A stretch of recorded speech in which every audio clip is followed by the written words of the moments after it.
우리는 지난주부터 종교개혁에 관련된 말씀, 그 중에서 특별히 이번 여름에 아이들과 함께 나눠야 되는 성경학교 수련회의 말씀을 가지고 우리 함께 나누고 있습니다. 올해는 나는 그리스도인이다 라는 주제를 가지고 종교개혁 500주년을 맞이해서 우리 어린이들에게, 청소년들에게 종교개혁의 중요한 세 가지 테마를 말씀으로 나눕니다. 그래서 지난주에는 오직 말씀으로 솔라 스크립투라에 대한 말씀을 우리도 함께 말씀으로 은혜를 받았고요. 오늘은 두 번째 이야기인 오직 믿음으로 솔라 피데라는 것을 가지고 함께 말씀을 나누려고 합니다. 우리가 이 믿음이 있어야 되는 것은 누구나 다 아는 이야기입니다. 그런데 이 믿음을 갖는 것이 참 쉽지 않고요. 믿음이 있는 것을 확인하는 것도 쉽지 않습니다. 저는 이 믿음이 우리 가운데 요즘 역동적으로 살아 움직이지 않는 이유가 무엇일까 하는 고민을 해보게 됐어요. 믿음이 없는 것이 아니라 요즘 우리 교회 나와서 예배드리는 분들 뿐만 아니라 한국교회 많은 그리스도인들이 있는데 믿음이 없는 게 아니라 믿음이 있어요. 믿음이 있는데 왜 우리의 믿음이 역동적이지 못할까 하는 부분에 대한 고민을 했던 것입니다. 그러면서 정답을 어디서 찾았냐면요, 요리 프로그램을 보다가 찾았어요. 요즘 요리 프로그램이 많이 있잖아요. 도대체 왜 요리 프로그램이 TV를 틀면 저렇게 많이 나오고 사람들이 맛있는 음식에 열광할까 하는 고민을 해보니까요, 우리가 믿음에 대한 열광을 하는 것과 비슷하게 되더라고요. 예를 하나 들어보겠습니다. 우리가 60년대, 70년대를 지나면서는요, 보릿고개도 있었고요. 그때 가장 사람들의 커다란 고민은 먹고 사는 것에 대한 걱정이었습니다. 먹고 사는 것에 대한 걱정이니까 하루 세 끼 밥 먹는 것이 의례적이고 형식적인 것이 아니라 하루 세 끼 밥 먹는 것이 감사함의 연속이었어요. 오늘도 음식을 주심에 감사하고 이것이 더 맛있거나 맛이 없거나 반찬이 좋거나 나쁘거나 이것을 상관하는 것이 아니라 배고프지 않고 채워주시는 것만으로도 감사한 인생을 살아왔다는 거죠. 그런데 그러다가 우리 가운데에 풍족함이 생겼어요. 부자가 생긴 건 아니지만 최소한 먹고 사는 걱정은 안 하게 됐거든요. 그러니까 그때부터 사람들이 이 밥 먹는 것을 뭐로 생각하고 판단하냐면 세 끼 때 되면 먹는 거예요. 그러다 보니까 더욱더 자극적이고 맛있고 구미를 당길 만한 더 좋은 음식을 찾게 되는 것이고, 거기에 부응해서 요즘 무엇이 나오냐면 요리 프로그램이 많이 나오는 거죠. 그런 해석을 보니까요, 우리 믿음도 비슷한 거예요. 우리 믿음이 영적으로 갈급할 때는요, 하나님 앞에 나와서 드리는 매주일의 예배가 은혜의 예배고 감사의 예배고 영적으로 충족한 예배가 돼요. 그런데 믿음 생활이 안정화됐어요. 교회 다니는 것이 일상이 돼버렸어요. 예전에 핍박이 있거나 교회 다니는 것이 우리가 어려운 일일 때는 그것이 귀한 줄 몰랐는데, 귀한 일이었는데요, 일상화되고 매주 나오고 의례적인 것이 되고, 또한 설교만 하더라도 TV 어디를 틀든 라디오를 틀든 설교 잘하시는 분들이 많잖아요. 설교 잘하시는 분들의 설교를 언제나 어디서나 골라서 들을 수 있는 시대가 되니까 영적으로 갈급해서 하나님 앞에 예배를 드리는 것이 아니라 내가 드려야 하니까 밥 세 끼 먹는 것처럼 때가 되니까 나와서 드리는 예배가 되어져 버렸다는 거죠. 종교개혁이 일어날 때에도, 그리고 사도 바울이 오직 의인은 믿음으로 말미암아 살리라 하고 이 오직 의인의 믿음에 대해서 이야기할 때에 가지고 있는 공통점들이 있습니다. 무엇이냐면 하나님 앞에 마음으로 나오는 것이 아니라 형식으로 나오는 사람들에 대한 비판과 그리고 거기에 대한 갱신, 다시 태어남에서부터 오직 믿음으로라는 구호가 외쳐졌다는 거예요. 제가 대학교 때 유럽을 3주간 여행을 한 적이 있는데요, 저는 김치를 잘 안 먹었어요, 어릴 때. 그래서 김치 없이도 잘 살아. 그리고 피자나 치즈 좋아하고 그 다음에 돈가스 좋아하니까 나는 유럽 가서도 잘 살 수 있을 거야, 이런 생각으로 3주간 나가면서 짐을 뺄 때 1순위로 뺀 게 뭐냐면 라면을 뺐어요. 선배들이 갔다 온 사람들이 하는 이야기가, 가면 한국 음식이 그리우면 라면 스프 넣어서 라면 먹는 게 제일 좋아 그랬는데, 일단 부피가 큰 라면 빼고 그 다음에 김 있죠, 김, 조미김, 그거 가져가라 그랬는데 조미김 뺐어요. 3주 동안 가야 되니까 짐이 많아서 그 두 가지 빼고 한국 음식으로 챙겨간 거는 요만한 튜브 고추장 하나 챙겨갔거든요. 가서 한 3, 4일 사는 동안에는 새로운 문화에 새로운 재미가 너무나도 좋았어요.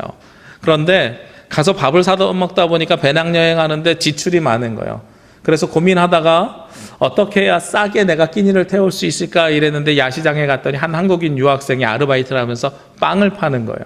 그래서 저보고 한국에서 오셨어요? 네. 그랬더니 빵 사실래요?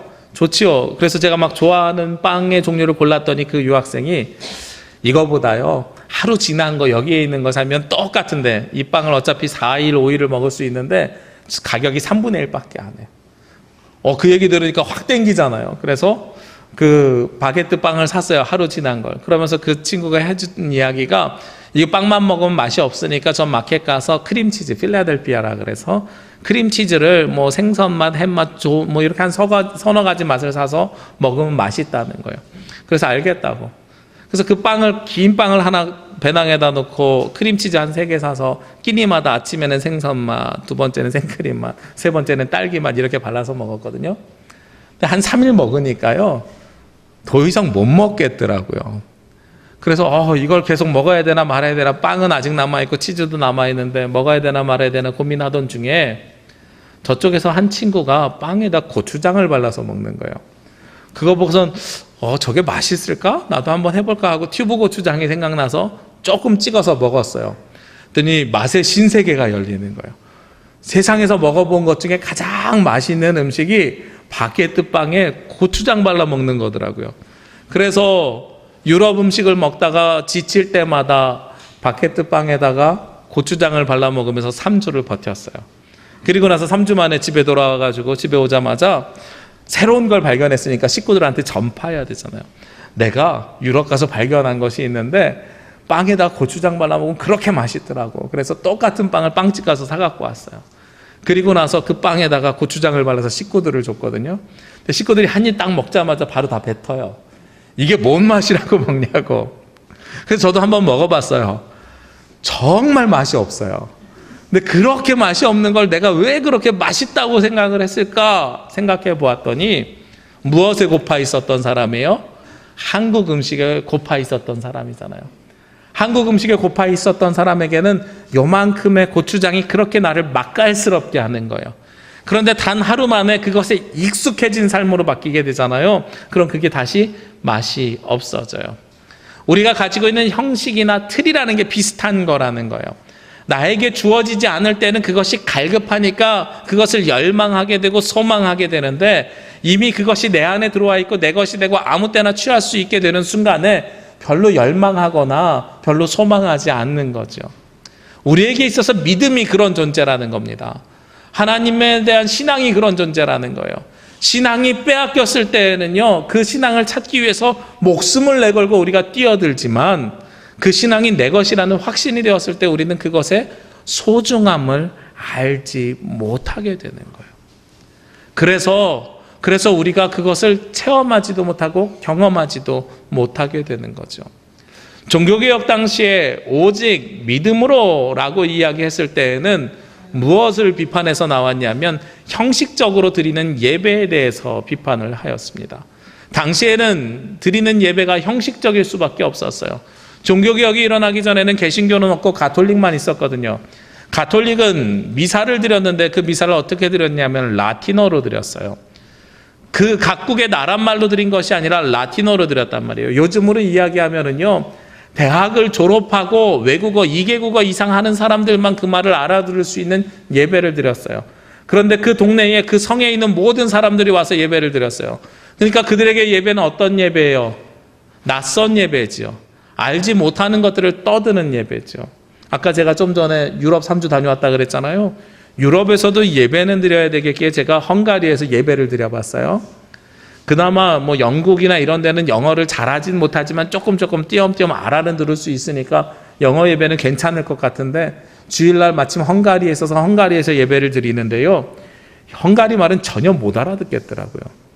우리 영어로는 고맙습니다가 땡큐잖아요. 그죠? 헝가리어는 뭔지 아세요? 우리가 보통 고맙습니다 하는 말은 많이 알잖아요. 일본어로는 아리가또 고자이마스. 근데 헝가리어는 쾌세넴이에요.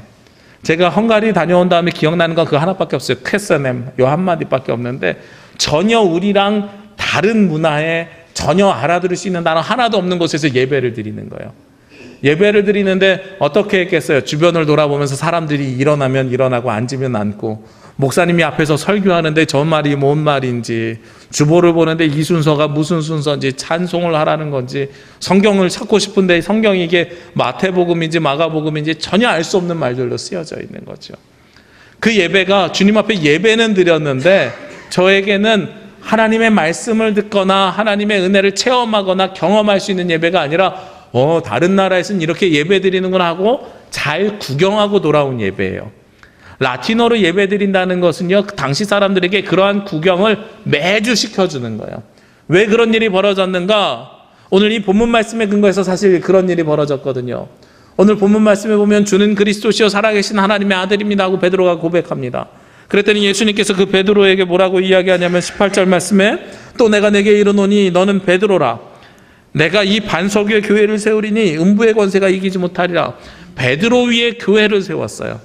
그런데 가톨릭에서는 초대 교황을 누구라고 생각했냐면 베드로였거든요. 그러니까 베드로 위에 교회를 세웠다는 것은 우리는 지금 성도들 위해, 믿는 믿음 위에, 그리스도인들 위해 교회를 세웠다. 우리는 요즘 이렇게 개신교에서는 해석을 하는데, 가톨릭에서는 이걸 어떻게 해석했냐면 사도들 위해 교회를 세운 거예요. 그리고 그 사도성을 물려받은 사람이 사제들, 지금으로 이야기하면 천주교 신부들만인 거죠. 그러니까 교회는 누구의 거예요? 성도들의 것이 아니라 사자들의 것, 신부들의 것이에요. 그러니까 그들만 하나님 앞에 예배드리고 많은 성도들을 참여하라고 했지만 그들은 모두 다 구경꾼으로 만들어버린 거예요. 그래서 종교개혁하면서 제일 먼저 한 것이 무엇이었어요? 성경을 자국어로 번역하는 일을 했지요.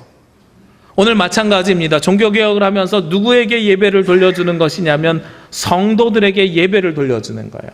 아무 의미 없이 외국어로 하는 말을 앉아가지고 멀뚱멀뚱 쳐다보다가 돌아가는 예배가 아니라 너희들이 온 마음과 정성을 다해서 진정한 예배를 드리는 예배였으면 좋겠어. 그래서 우리가 하나님 앞에 예배를 드리는 것은 라틴어냐 헬라어냐 히브리어냐 이런 말이 중요한 게 아니라, 그러한 형식이 중요한 게 아니라 오직 무엇으로? 믿음으로 하나님 앞에 나아가면 모두가 다 성도가 돼 하는 고백이 오늘 종교개혁이 일어나게 된 근거가 된다는 거죠. 이것은 단지 종교개혁뿐만이 아니었습니다. 로마 시대의 사도 바울도 마찬가지예요. 종교개혁하면서 오직 믿음으로라는 말씀이 어디에서 근거했냐면 로마서 1장 16절 17절에 의인은 오직 믿음으로 말미암아 살리라 하는 이 말씀에 근거했거든요. 당시에 사도 바울 시대도 똑같은 일이 벌어졌던 거예요. 네가 헬라인이냐 유대인이냐, 네가 할례를 받았느냐 받지 않았느냐에 따라서 그리스도인이 될 수 있느냐 없느냐, 구원이 있느냐 없느냐, 의인이냐 죄인이냐를 구별했던 거죠. 그러니까 거기에 근거해서 사도 바울이 로마 교회에다 편지를 쓰면서 헬라인이나 유대인이나 이것이 중요한 것이 아니라 우리가 의인이 되는 유일한 방법은 오직 믿음으로 말미암아 살리라 하고 이신칭의를 이야기했던 겁니다. 그런데 예수님도 당시에 똑같았어요. 예수님이 성경에 보면 누구하고 계속해서 끊임없이 논쟁을 벌입니까? 바리새인과 율법학자들이에요. 바리새인과 율법학자들이 무엇에 매여서 살던 사람들이에요? 율법, 조문에 매여서 살던 사람들이죠. 예수님이 그들이랑 논쟁하면서 그 형식 다 필요 없어. 내 마음과 뜻과 힘을 다해 주 너희 하나님을 사랑하면 돼. 내 이웃을 내 몸과 같이 사랑하면 돼. 그것이 바로 믿음의 본질이야, 신앙의 본질이야 하고 말씀하셨던 거예요. 그러니까 예수님께서 율법학자들 바리새인들과 싸웠던 것, 사도 바울이 헬라인이냐 유대인이냐의 논쟁 가운데서 주장했던 것, 가톨릭 교회 속에서 개신교가 종교개혁을 하면서 의인은 오직 믿음으로 말미암아 살리라고 외쳤던 것, 이 모든 것이 다 같은 이유라는 거예요. 우리는 더 이상 형식적인 신앙생활을 하지 말고 오직 믿음으로 말미암아 하나님 나라에 들어가자. 이 얘기를 잘못 들으면은요, 형식적인 거 하지 말래. 주일날 예배가 너무나도 형식적이야. 우리가 주일날 예배 안 드리고 오직 믿음만 있으면 하나님 나라 갈 수 있지. 이렇게 착각하기도 해요. 이 예배가요, 하나님 나라에 들어가는 형식이 아니라 하나님 나라에 들어가는 통로임을 우리가 기억해야 됩니다. 예배를 형식으로 보면 구경꾼이 돼요. 근데 예배가 내가 하나님을 만나는 통로로 봐야 하나님을 온전히 만날 수 있다는 거예요. 오늘 성경 본문에 돌아오면은요, 예수님이 이런 질문으로 시작을 하십니다. 13절 말씀에 예수께서 빌립보 가이사랴 지방에 이르러 제자들에게 물어 이르시되 사람들이 인자를 누구라 하느냐. 예수님이 궁금해서 물어본 첫 번째 질문은 사람들이 인자를 누구라 하느냐 하는 질문입니다. 사람들이 나를 누구라 하느냐 하는 거예요. 예수님이 궁금하셨나 봐요. 예수님이 어떤 평가를 받고 있는지가 궁금하셨나 봐요. 예수님의 제자들은 그렇게 대답합니다. 어떤 이는요 세례 요한이라고 하고요, 또 어떤 이들은요 엘리야라고도 하고 예레미야라고도 합니다. 주변 사람들이 예수님을 평가할 때 어떻게 평가했냐면 말씀을 선포하는 자로 이야기하는 거예요. 세례 요한, 엘리야, 예레미야 모두 다 예언자적 사명을 가지고 하나님의 사명을 받아서 말씀을 선포했던 사람이거든요. 그러니까 당시에 예수님을 바라봤던 사람들은 예수님을 말씀 선포자로 인식하고 있었던 거죠. 저는 이 질문이 우리 교회에다가도 돌려져야 된다고 생각합니다. 세상 사람들이 우리를 어떻게 바라보느냐 하는 관점은 너무 중요합니다. 사람들을 의식하면서 살라는 것이 아니고요, 유대인들처럼 사람들을 의식하면서 외식하는 자가 되어야 되는 것이 아니라 우리의 정체성을 드러내고 있기 때문에 그것이 소중하고 중요하다는 거예요. 우리 제주 남부교회를 사람들은 무엇이라고 할까요? 제가 3년 전에 처음에 남부교회 부임했을 때요, 주변에 머리를 깎고 싶어가지고 가까운 미용실에 갔어요. 미용실에 갔더니 그 미용사분이 어머 아저씨 처음 보시네요. 이사 오셨나 봐요. 그래서 네, 이사 왔습니다. 어디로 이사 오셨나요? 처음엔 대답을 잘 안 했어요. 그랬더니 집요하게 물어보셔서 여기 남부교회로 왔습니다. 그랬더니 아, 남부교회 근처로 오신 거예요? 아니요, 남부교회에 살아요. 어머, 목사님이신가 보다.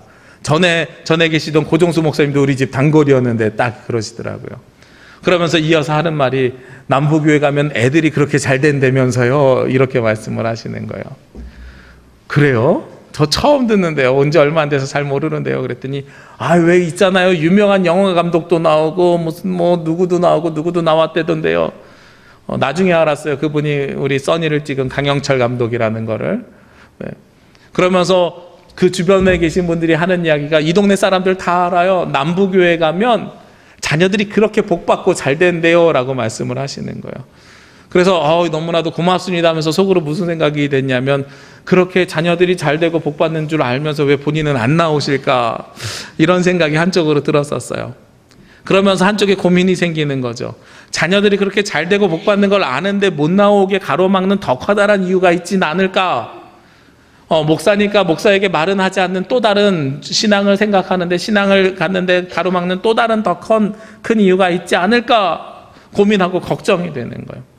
세상 사람들이 우리 교회를 어떻게 보느냐는요, 우리 교회가 지나온 행적을 드러내는 겁니다. 59년 동안 이 교회가 이 자리에 있었는데 59년 동안 지역을 어떻게 섬겼는지, 그리고 지역과 어떻게 화합했는지, 그리고 하나님의 사명을 어떻게 감당했는지를 드러내는 거예요. 그런데 지역과의 소통에 대한 이야기가 없고 그 교회 나가면 아이들이 잘 된다면서요 라는 이야기는 무엇을 이야기하냐면 그들만의 리그, 교회 안에서의 삶은 좋을지 모르겠는데 너네는 세상이랑은 소통하지 않아 하는 또 다른 이야기를 그 안에 담고 있는 것처럼 느껴져서 씁쓸했던 기억이 있어요. 제가 사역했던 교회 중에 인천에 있는 한 교회는요, 정말로 지역을 잘 섬겼던 교회입니다. 제가 사역했던 여러 교회가 있는데 그중에 그 교회가 가장 잘 섬겼어요. 제가 부임을 1월 달에 했는데요, 1월 달에 부임한 지 얼마 안 돼서 2월 달이 딱 되니까 옆에 있는 신방전도사님이, 여자 전도사님이 막 뭐 계획표를 달력에다 써서 줘요. 그래갖고 전사님 뭐 하세요? 그랬더니 이거 목사님 하셔야 될 일이에요. 아니 내가 갑자기 해야 될 일이 뭐가 있는데 그 달력에서 써서 주시냐고. 봤더니 2월 달에 그 주변에 있는 고등학교 2개와 중학교 5개와 초등학교 8개의 졸업식 날짜를 다 기록해서 주시는 거예요. 그러면서 하시는 말씀이, 목사님 여기에 가셔서 우리가 커피 나눠드려야 돼요. 아니 왜 커피를 나눠드려야 되냐고 그랬더니 우리 해오던 일이에요. 가보시면 알아요. 그래서 무슨 나가서 차라리 전도를 하지 왜 졸업식 가서 커피를 나눠주냐고 하고 가봤어요. 갔더니 저에게 놀라운 사실이 2가지예요. 첫 번째는요, 학교에서 교회 이름이 성린교회인데 성린교회 이름으로 제일 좋은 입구에다가 테이블을 딱 만들어 놓고 자리를 만들어 놨어요. 그 주변에 있는 교회들이 와가지고선 막 커피 나눠주고 띠들고 전도지 돌리는데 선생님들이 그 교회 다른 교회 안 돼요. 여기는 오직 성린교회만 와야 돼요 라고 이야기하는 거예요. 그래서 왜 그런가 봤더니 15년째 똑같은 자리에서 똑같은 일을 해오는 거예요. 사람들이 추울 때 따뜻한 차를 나눠주시는데요. 그래서 그 학교 선생님들이 다 알고 있는 거예요. 우리는 차를 준비하지 않아도 돼. 저 교회가 와서 해줄 거야. 이런 띠 같은 거 하지 않고 가요. 그냥 가서 차 나눠주고 그 옆에다가 전도지 하나랑 주보만 딱 놓고 가요. 그러니까 사람들이 그냥 편하게 학교에서 온 줄로 아는 거예요. 제가 넥타이 메고 서 있으니까 어머 선생님은 왜 졸업식에 안에 안 들어가고 밖에서 여기서 차 나눠주고 계세요 하고 저에게 물어보는 사람도 있어요. 저 여기 선생님 아니에요. 그랬더니 그래요? 선생님 아니신 분이 왜? 이런 반응으로 쳐다보시는 거예요. 그러니까 그 주변에서 학교나 이런 관계들 속에서 어머 저 교회는 15년 동안 변함없이 똑같은 일을 하는 교회로 인식되어져 있는 거죠. 그러다가 저기 한 분이 물어봐요. 선생님 그러면서 여기 학교 선생님이 아니시면 누구십니까? 그래서 저는 주보 나눠주면서 이 교회 목사입니다. 그랬더니 좋은 일 많이 하는 교회요. 딱 첫 마디가 그러는 거예요. 본인이 지난주에 이사를 나와가지고 옆에 있는 사람들한테 물어봤대요. 내 이 동네에서 교회를 나가려고 했더니 어디 교회를 가야 돼요? 그랬더니 옆집 사람이 난 교회는 안 다니지만 저쪽에 있는 저 교회를 가세요. 저 교회가 이 동네에서 제일 좋은 일 많이 하는 교회예요. 그 얘기를 듣는데요. 그 다음부터 커피 나눠주러 안 나가겠어요? 나갈 수밖에 없는 거예요. 나갈 수밖에 없는 거예요. 세상 사람들이 교회를 어떻게 바라보고 있느냐 너무나도 소중하고 중요한 일이거든요. 근데 요즘은 세상 사람들이 교회를 볼 때 너무나도 많은 손가락질을 합니다. 세금을 내지 않는다고 손가락질합니다. 똑바로 역할을 하지 않는다고 손가락질합니다. 윤리적으로 부족하다고 손가락질합니다. 그게 우리가 지금 가지고 있는 정체성이라는 거예요. 예수님도 궁금해서 물어봤어요. 사람들이 나를 누구라 하느냐? 사람들은 그때 예수님을 말씀을 선포하는 선포자라고 했고 예언자라고 했어요. 하나님 나라로 우리를 이끌어갈 예언자로 사람들이 인식하고 있었던 거예요. 우리도 주변에다 물어봐야 돼요. 이제 사람들이 우리 남부교회를 무엇이라고 합니까? 우리 성도들도 마찬가지예요. 사람들이 여러분을 뭐라고 부릅니까? 우린 여기에 대답을 찾아야 돼요. 저는 그리스도인이라 불림을 받고 싶습니다. 이번 여름에 아이들과 나눠야 되는 말씀의 주제가 나는 그리스도인이거든요. 우리가 그리스도인이라고 사람들이 우리를 외쳐주고 이야기해주고 바라봐 주려면 가장 중요한 것 중에 하나가 오직 믿음이 있어야 되는 거예요. 그리고 나서 두 번째로요, 예수님께서 한 번 더 물어보십니다. 오늘 15절 말씀에 이르시되 너희는 나를 누구라 하느냐 하고 또 물어보세요. 사람들은 그래 나를 예언자라고 보고 말씀 선포자라고 본다면 너희는 나를 누구라고 하느냐? 예수님의 제자인 너희는 나를 누구라고 하느냐? 그때 베드로가 대답하죠. 아주 유명한 말씀입니다. 오늘 16절 말씀에 주는 그리스도시요 살아계신 하나님의 아들입니다 하는 고백이 이 가운데 이루어지는 거예요. 우리는 이 고백을 예수 그리스도를 영접할 때 하는 고백이라고 우리가 이야기합니다. 근데요, 이 고백은요, 엄밀하게 이야기하면 베드로가 목숨을 건 생명을 건 고백이었어요. 이 가운데는 두 가지 목숨을 거는 단어가 있습니다. 첫 번째는요, 예수님을 뭐라고 고백했어요? 그리스도라고 고백했어요. 두 번째는요, 하나님의 아들이라고 고백했어요. 예수님이 십자가에 달려 죽을 때에 제사장들 앞에서 재판을 받으면서 쓰여졌던 죄목이 무엇이냐면 신성모독죄에 걸렸습니다. 하나님을 아버지라고 했기 때문에 그 사람들이 볼 때는 사람이 어떻게 하나님을 아버지라고 하느냐 해서 신성모독죄로 걸었거든요. 그런데 베드로가 예수님을 하나님의 아들이라고 하고 우리를 구원할 구원자 그리스도라고 하니까 이것도 동시에 신성모독죄로 사형에 처할 수 있을 만한 죄목이라는 거예요. 베드로가 예수님을 고백할 때 주는 그리스도시요 살아계신 하나님의 아들입니다. 단순한 고백을 한 것이 아니라 목숨을 내걸고 예수님을 나의 구원자로 받아들였다는 거죠. 여기에서 우리는 무엇을 느낄 수 있어야 되냐면 진정성을 느낄 수 있어야 됩니다. 사람들로부터 우리가 어떻게 평가를 받느냐도 중요하지만 믿음에 있어서 중요한 것은 예수님을 고백하는 것이 아니라 진정성 있는 고백이 있어야 된다는 거예요. 몇 주 전에요, 오후 예배 끝나고 이제 컴퓨터 교실 하려고 교육관에 올라갔어요. 교육관에 올라가서 컴퓨터를 세팅하고 우리 성도들을 이렇게 앉아서 준비를 하고 있는데 초등학교 4학년짜리 한 아이가 저희 둘째 아이에게 막 뭐라고 하는 거예요. 저희 둘째 아이가 뭘 잘못했나 봐요. 그랬더니 막 뭐라고 하길래 무슨 이야기를 하나 좀 들어봤어요. 그랬더니 저희 둘째 아이가 미안해라고 그러는 거예요. 그랬더니 그 아이가 4학년짜리 아이가 그 미안해라는 말 들으면서 너 진정성이 없어 다시 사과해 이러는 거예요. 그랬더니 저희 둘째 아이가 6살이니까 다시 사과하는 게 아니라 멀뚱멀뚱 이렇게 쳐다보는 거예요. 그랬더니 그 형아가 더 화가 났어요. 진정성 있게 사과란 말이야. 그랬더니 얘가 또 멀뚱멀뚱 쳐다봐요. 아니 진정성 있게 사과란 말이야. 제가 개입하면 또 아빠가 아들 편 든다고 얘기할 것 같잖아요. 그래서 개입하지는 않고 목사님이 이제 수업을 시작해야 되니까 너네 방에 가서 계속 얘기하고 방으로 들여보냈어요. 방으로 들여보냈더니 계속해서 진정성 있게 사과하란 말이야 라는 이야기를 하고 계속 멀뚱멀뚱 쳐다보는 일이 한참 동안 진행됐어요. 나중에 다 끝나고요, 집에 가서 둘째 아이한테 물어봤어요. 은빈아, 형한테 뭐 잘못했니? 그랬더니 형아가 갖고 있는 핸드폰을 어떻게 뭐 만져가지고 뭘 잘못했대요. 그래, 그래서 사과하지. 그랬더니 나 미안하다 그랬어. 그랬더니 근데 왜 형아가 자꾸 다시 사과하라 그래? 진정성이 없대. 근데 아빠 진정성이 뭐야? 이러고 물어보는 거예요. 그죠? 6살이 진정성이 뭔지 어떻게 알겠어요? 진정성이 뭐야? 하고선 다시 물어보는 거예요. 제가 그때 이걸 어떻게 설명해야 되나? 마음으로 사과하는 건데 이 마음으로 사과하는 것이 뭐지? 여기에 대해서 한참 고민을 제가 해보면서 아이에게 설명을 했던 기억이 납니다. 근데 마찬가지예요. 우리가 하나님 앞에 나와서 예배하잖아요. 이 예배가 요한복음 4장에 보면 신령과 진정으로 드리는 예배여야 된다고 하거든요. 어떻게 드리는 예배가 진정한 예배인가? 제가 생각을 깊게 해보니까요, 진정한 예배는 받는 사람이 흡족한 예배인 거예요. 진정성 있는 사과는요, 주는 사람이 눈물을 흘리면서 무릎을 꿇으면서 무슨 뭐 가면을 쓰고 하는 사과가 아니라, 사과하는 사람은 마음을 다해서 사과하고 사과를 받는 사람이 흡족해지면 그게 진정성 있는 사과가 되잖아요. 우리가 하나님 앞에 드리는 예배도 그것이더라고요.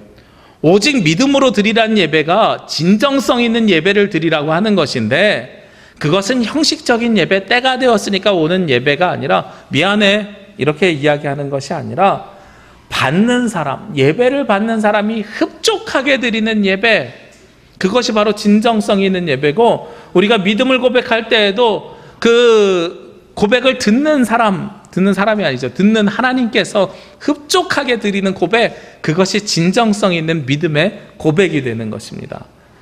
오늘 베드로가 대단했던 것은 주는 그리스도시요 살아계신 하나님의 아들입니다, 이 문구를 발견해서 대단한 게 아니에요. 그것을 목숨을 걸고 했기 때문이고, 그 목숨을 걸고 자기 생명을 바쳐서 주님을 고백한 그 진정성에 예수님께서 감탄하신 거예요. 우리가 믿음을 가져야 된다고 하는 것은요, 예배 몇 번 나왔는지, 오후 예배 드리는지, 새벽 예배는지 눈에 보이는 걸 가지고 판단하지 마시자고요. 목사에게 눈에 보이려고 드리는 신앙생활 예배 이거 갖고 판단하지 마시자고요. 오직 누구와의 관계 속에서, 하나님과의 관계 속에서 하나님께서 흡족하실 만한 예배를 드리면 그것이 바로 믿음 있는 신앙의 모습입니다. 우리가 하나님 나라 들어가는 것은 오직 의인은 믿음으로 말미암아 살리라고 할 때, 이 믿음은 하나님과의 관계 속에서 내가 하나님이 흡족하시게 하는 그 예배를 드리는 것이라는 거예요. 마지막으로요, 오늘 이 믿음에 대해서 이야기할 때에 예수님께서 그 이야기를 들으시고 베드로에게 한마디를 더 하십니다. 17절 말씀에 예수께서 대답하여 이르시되 바요나 시몬아, 내가 복이 있도다. 이를 내게 알게 하신 이는 혈육이 아니요 하늘에 계신 내 아버지시니라 하고 말씀하고 있어요. 우리가 믿음을 알게 되는 것은 혈육이 아니라 하늘에 계신 아버지께서 그리스도시고 살아계신 하나님의 아들이다 하는 것을 깨닫게 하셨다는 거죠. 저는 이 말씀을 볼 때 그렇게 해석을 했어요. 아, 그렇구나.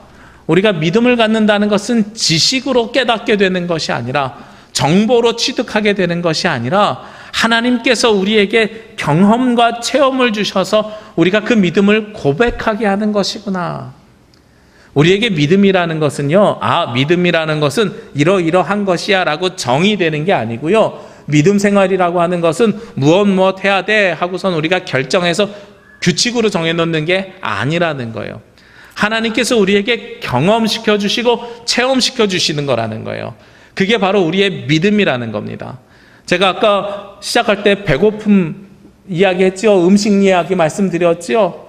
이 음식이 우리가 의례화되게 된 것은 무엇이 없어져서요? 배고픔이 사라졌기 때문에 그렇잖아요. 그러니까 그 밥 먹는 시간이 형식이 되어져 버렸잖아요.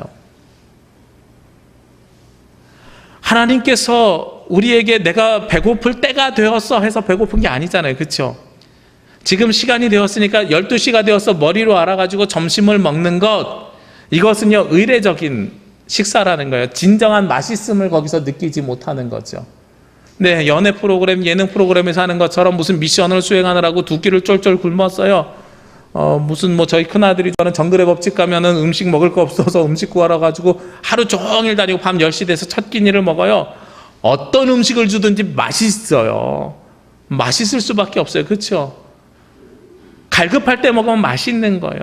그리고 그 음식은 그냥 때가 되어서 먹은, 머리로 알고 먹은 음식이 아니라 내가 경험하고 배고픔을 경험하고 체험한 상태에서 먹었기 때문에 최고의 음식이 되는 거예요. 우리의 믿음이 마찬가지라는 겁니다. 혈과 육이 아니라 하나님께서 주시는 것이다.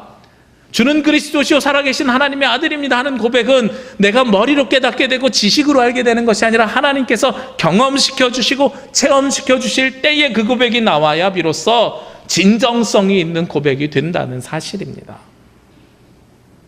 그래서 저는요, 여러분에게 부탁드리기를, 우리가 믿음 생활을 한다고 하는 것은요, 우리의 경험과 체험을 위해서 기도하셨으면 좋겠어요. 저는 신학교에 입학하면서 갖게 된 첫 번째 기도 제목이 뭐냐면, 하나님 기도할 수 있게 해주세요가 첫 번째 기도 제목이었어요.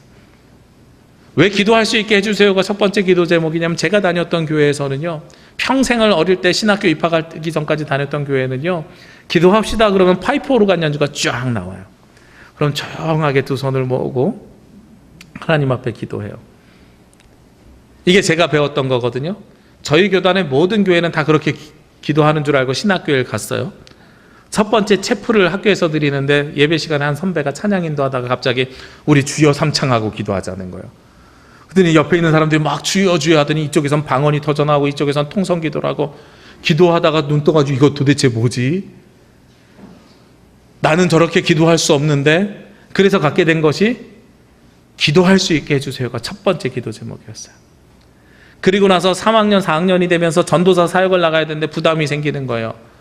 친구들이 갔다 와가지고 하는 이야기가 오늘 교사 기도에 인도하는데 막 우리 선생님 중에 한 분이 안 하시던 방언이 터졌어, 막 이런 이야기 듣는데, 나도 할 줄 모르는데 어떻게 선생님한테 저렇게 터질 수 있도록 인도하지? 그러다가 4학년이 돼가지고 진짜로 전도사 첫 사역을 나갔어요. 인수인계 하는데 제 전임자가 교사 기도회를 인도하는데요, 무릎 꿇고 막 열심으로 아이들 위해서 통성으로 주일날 아침에 기도하는 거예요. 그걸 쳐다보면서 나는 저렇게 인도할 수 없는데 어떻게 해야 되지? 갈수록 무엇이 생기냐면, 하나님 기도할 수 있게 해주세요, 기도회를 인도할 수 있게 해주세요 하는 게 저의 기도 제목이었거든요. 오늘 믿음은 누가 주시는 것이라 그러냐면 하나님께서 주시는 것이고, 이 고백에 대한 믿음은 지식으로 깨닫는 게 아니라 하나님께서 주시는 거라 그랬거든요. 그럼 우리는 무엇을 위해서 기도해야 되냐면, 하나님 이 믿음을 내가 머리로 하는 것이 아니라 몸으로 경험하고 체험할 수 있도록 하나님 허락해 주세요. 하나님께서 주셔야만 내가 이 믿음을 굳건하게 할 수 있습니다 하고, 이것 또한 우리에게 무엇이 되어야 되냐면 기도 제목이 되어야 되는 거예요. 오직 의인은 믿음으로 말미암아 살리라 하는 것은요, 그냥 교회 나오지 않고 형식적이지 않아도 믿음만 있으면 돼라는 우리를 안위하는 말이 아니라, 우리가 뜨겁게 치열하게 하나님 앞에 붙잡고 씨름해야 되는 내용입니다. 하나님 나를 믿음을 경험하게 하세요. 이 믿음으로 말미암아 내가 새롭게 되게 해주세요 하고 뜨겁게 붙잡아야 되는 내용이라는 거예요. 여기에 한 가지 덧붙여서 여러분에게 부탁드리고 싶은 게 있어요. 우리 교회에 보면 이번에 어린이 여름 성경학교 참석하는 아이들 중에 부모님이 믿지 않는 아이들이 생각보다 좀 있어요. 아이들만 우리 교회 나오는 아이들이 있거든요. 그 아이들 위해서 기도해 주셨으면 좋겠어요. 하나님 이번 여름에 우리 아이들에게도 복 주시고, 우리 남부교회가 자녀들이 잘 되는 교회라 그랬잖아요. 우리 아이들에게도 복 주시고, 근데 우리 아이들에게는 부모가 기도해 줄 수 있어요. 근데 부모를 위해서 기도하지 않는, 기도를 받지 못하고 자라고 있는 우리 교회에 또 다른 아이들이 있어요. 내가 영적인 부모가 되어서 이 아이들이 믿음을 경험하고 체험할 수 있도록 제가 기도합니다. 우리 아이들에게 하나님을 믿는 믿음이 있게 해주세요라고 기도해 주시길 부탁드립니다. 우리가 이번 여름을 통해서 우리 교회뿐만 아니라 우리 아이들, 그리고 우리 지역에 있는, 특별히 지역에 있는 아이들이 이 믿음을 가지고 하나님 앞에 되돌아올 때에 하나님의 은혜가, 은총이 함께하길 원합니다. 무엇보다도 그렇게 믿음이 있었던 베드로에게 하나님께서 교회를 세우셨던 것처럼 우리가 그 믿음 위에 우리 남부교회가 이 지역에서 튼튼히 세워져 가기를 주의 이름으로 기도합니다. 기도드리겠습니다. 하나님께서 사랑하시는 주의 자녀들이 이 시간 주님 앞에 나와 기도하며 간구합니다. 그러며 주의 음성을 듣습니다. 주여, 주께서 우리를 사랑하여 주시오니 우리가 주님을 고백하는 믿음이 있게 하여 주옵소서. 그 고백을 할 수 있도록 아버지 하나님, 우리에게 하나님을 향한 믿음을 체험하게 하여 주옵소서. 경험하게 하여 주옵소서. 주님께서 우리에게 그 믿음을 부어 주시옵소서. 이 모든 말씀 예수님의 이름으로 기도합니다. 아멘.